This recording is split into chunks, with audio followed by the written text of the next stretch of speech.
তো আজ বিগত ৭-৮ দিন পর সূর্য মামার দেখা পাওয়া গেছে। মানে আমার মামাটা এরকম, মামির সাথে ঝগড়া লাগলে এরকম কান্না শুরু করে দেয়, একদম ৭-৮ দিন চোখ বুজে কান্না শুরু, মানে কান্না করতেই থাকবে করতেই থাকবে। তো যাই হোক, আজকে প্রচণ্ড মামার তেজ বেড়ে গেছে, দেখছি থাকাই যাচ্ছে না। তো মা আমাকে সকাল সকাল কাজে লাগিয়ে দিয়েছে চাল গুঁড়ো করার জন্য। তার ছেলে তার কাছে আবদার করেছে যে পিঠে খাবে, এর জন্য। তো আমি এখানে মিক্সিতে চাল গুঁড়ো করতে করতে করতে আমার তো নাজেহাল অবস্থা হয়ে গেছিলো, একদম হাত মুখ দিয়ে কী বলি আর।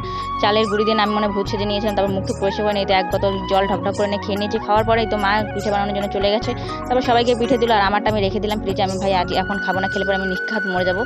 তো তারপরে দেখি কি আমার দিদা এসেছে, মানে এটা আমরা তো জানতামই না এই দিদা যে এরকমভাবে সারপ্রাইজ দেবে, ভাবতেও পারিনি। তো দিদা নিয়ে এসেছিলো আচার, আর সাথে নিয়েছিল এক ব্যাগ আম, আবার এক ঝুড়ি আম, মানে কি বলবো। যাই হোক, তো তারপরে এই তো দিদা এখানে জল খাচ্ছিল, একটু রেস্ট নিক। বেচারা এত দূর থেকে নিয়ে এসেছে, মানে মানে কি বলি, গরমের মধ্যে আজকে গরমটাও কিন্তু পড়েছে প্রচুর। তারপরে এই তো দিদাকে খেতে দিয়ে দিয়েছি। তো আজকের মতন ব্লগটা এটুকু, দেখা হচ্ছে নেক্সট কোনো মিনি ব্লগে। রাধে রাধে।